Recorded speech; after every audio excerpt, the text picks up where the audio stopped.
Hey guys, it's Mike the Wrestling Cat Smith. This video is actually for yesterday for AEW. So, like I said, the first match we had for AEW was uh it was a I think it was a fatal 4-way tag match. The winner faces each other at All Out. We had Lucha House. I mean Lucha Bros. Sorry, not Lucha House. Lucha Bros against Private Party against SCU against the Young Bucks. A lot of good move, a lot of good count, a lot of good super kicks from Private Party because they basically did super kicks. They did basically did a one of basically did a spear. Did Gin and Juice got a 1 count.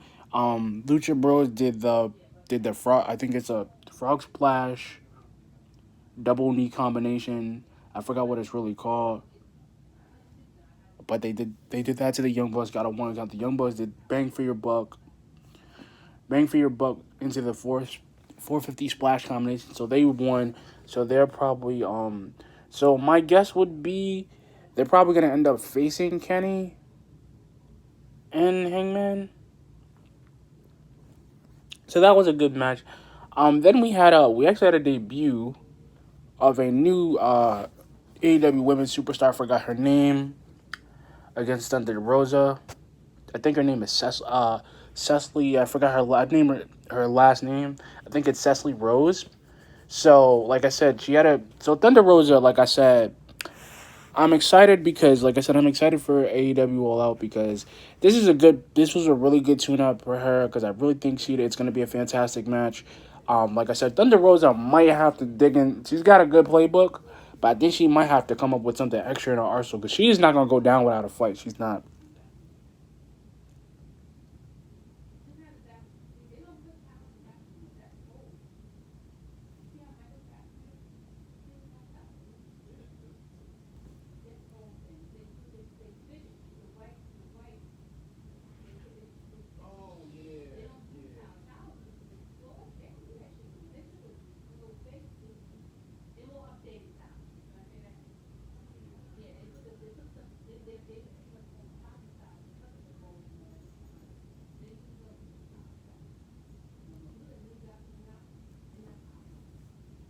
Like I said before, they like I said, I think she's gonna be good. I think it was a really good match. I think Cecily Rose is gonna do well. I think she's gonna do well.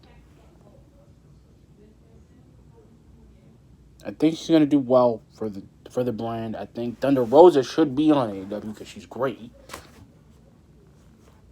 And then we had a match between John Moxley and the guy MJF's Warrior, which it was kind of hilarious, but it was kind of stupid because we already knew, like, pretty much Mox basically played with this dude so much that the lawyer eats a paradigm shift and he beats him. We get a promo between Team Taz talking about the casino battle royale, which I'm gonna say this again, and I'm not trying to make this a rant because this is not a rant video. This is a review. But if they're not doing anything with Taz, if they're not gonna do anything with Ricky Starks,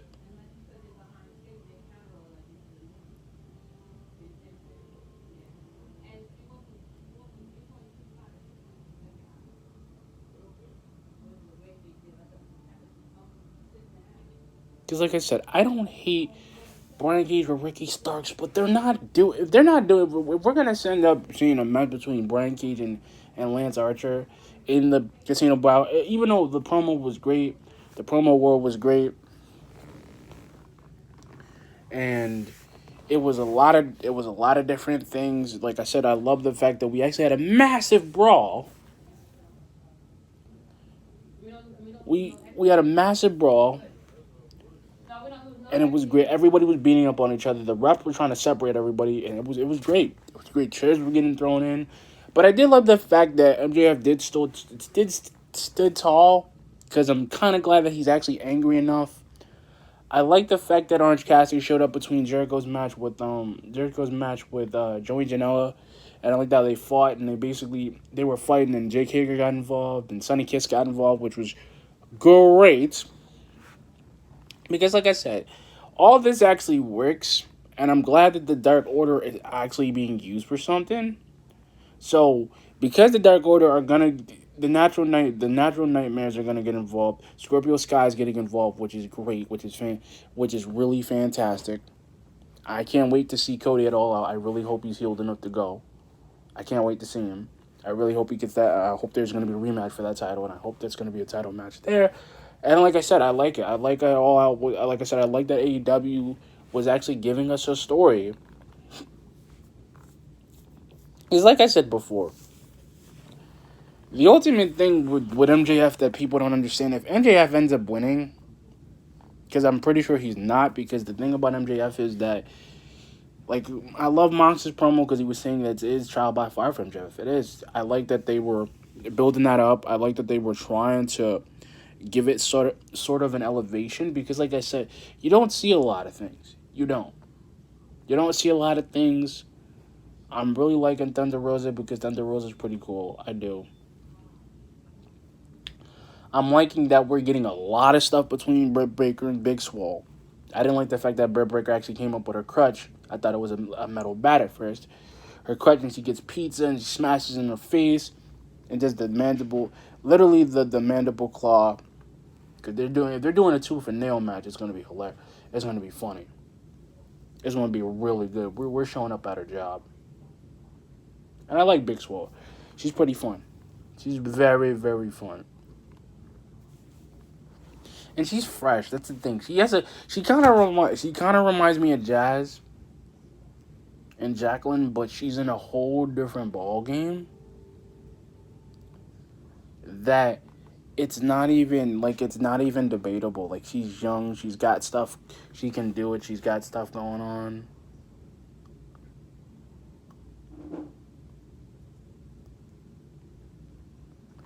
I love it, man.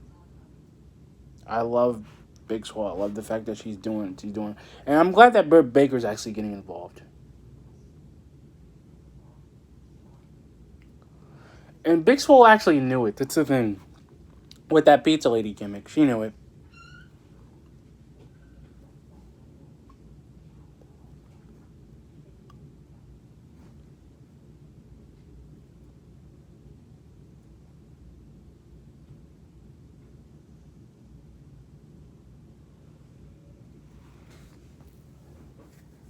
Because I like Adam Cole. I do. I like that he does a lot. I mean, sorry. I like that AEW. I'm sorry. I didn't mean to cut that. I didn't mean to switch topics, guys.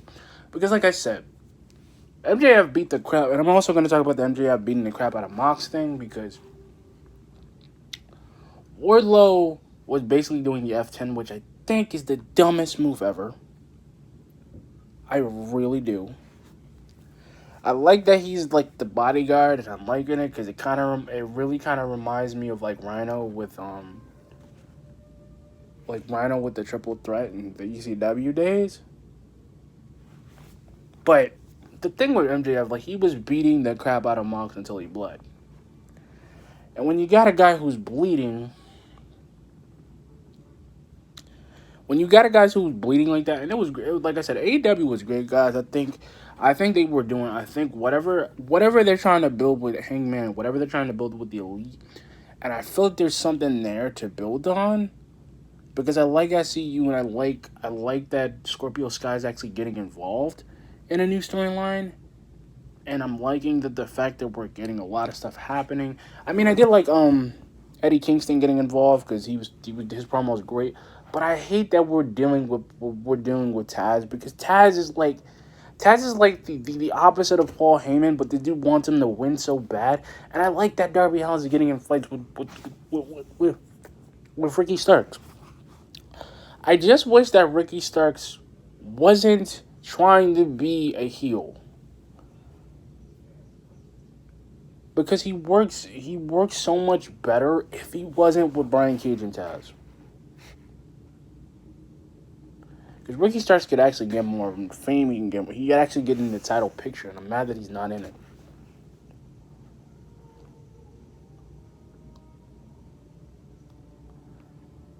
But like I said, I really hope they do something with him and Darby, because I really do want to see a story out of that. But like I said, but Darby can go. And I gotta say, even with the fight with Orange Cassidy, getting in like with the fight with Jericho and Orange Cassidy, I like the rivalry. I like it because here's my reason I like it. I like it because he's actually showing us a side of himself that we don't really get to see. And and that's the thing. He doesn't need to talk. He really doesn't, because he can do so much less than the people who love him for it. But anyway, guys, like, comment, subscribe. Peace.